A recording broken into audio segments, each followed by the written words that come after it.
Well, tensions are also high on the streets of the Kenyan capital, Nairobi, where police have used tear gas and water cannon to disperse demonstrators. Anti-government rallies are planned in the city to mark the 35th anniversary of the bloody Saba Saba uprising in 1990, when Kenyans demanded a return to democracy. This year's commemoration follows recent demonstrations by mostly young Kenyans against economic stagnation, corruption and police brutality. Several of these protests have led to violent clashes with police. And for more on the situation on the ground right now, I'm joined by our correspondent Felix Maringa in Nairobi. Felix, bring us up to date. What's the situation like where you are? Well, just as you've said, there's been violent clashes between the protesters and the police for the better part of the day. Just behind me, what is happening is there's a group of police and there's a group of young people who've been charging towards the police for the better part of the day. They've been pelting stones. Police have been using tear gas canisters. Some of them in different parts of the town have been using water cannons to disperse the crowds that have been gathering. But what other thing that has been happening for the better part of the day, as you can hear just behind me, those are gunshots.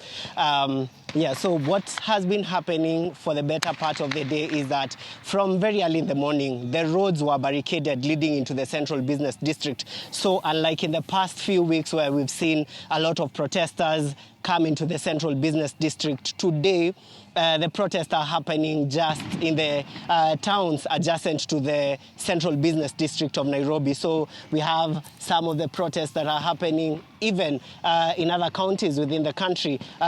So many people have turned up, young people still agitating for change, young people saying that they need better governance, that they need some of the things that the government has been doing wrong to be adjusted, that they need the government to deal with runaway corruption. And also some of the people who are not protesting, like earlier on we spoke to a motorcycle rider who had carried a passenger, and the police immediately saw his motorcycle and they started beating him up. He was crying, telling us that he was not part of those people who are protesting. He just wants to see a nation where he can be able to do his businesses freely, and many other Kenyans can also be able to be free, and the police to be friendlier to the people as compared to the police now assaulting them. Felix, the soundtrack we're getting there from you is quite worrying. Are those warning shots, or are police actually firing on demonstrators? So police are firing empty rounds, but also there's been a lot of tear gas canisters being directed towards the protesters, and some of the protesters have been also lighting bonfires where there's an exchange between the police. Police do not want to see any crowd that is gathering, and as much as gathering and picketing and demonstrating is enshrined in the Kenyan constitution, police have remained adamant, and they've been very heavy-handed when it comes to dealing with protesters. In the past few weeks, we've had quite a number of people who died in the June 25th protest commemoration. We had about 20 people who were killed and over 400 people who sustained various injuries. As per today, we don't have the exact figures as to how many people have been injured yet, whether there's anybody who has lost their lives, but there's been a lot of action going on between the police and the protesters. The protesters have remained adamant. They are pushing for change, and they're saying that they won't leave the streets until they see change. The police are also remaining adamant that the protest won't continue. So there's that exchange that has been going on for the better part of the day.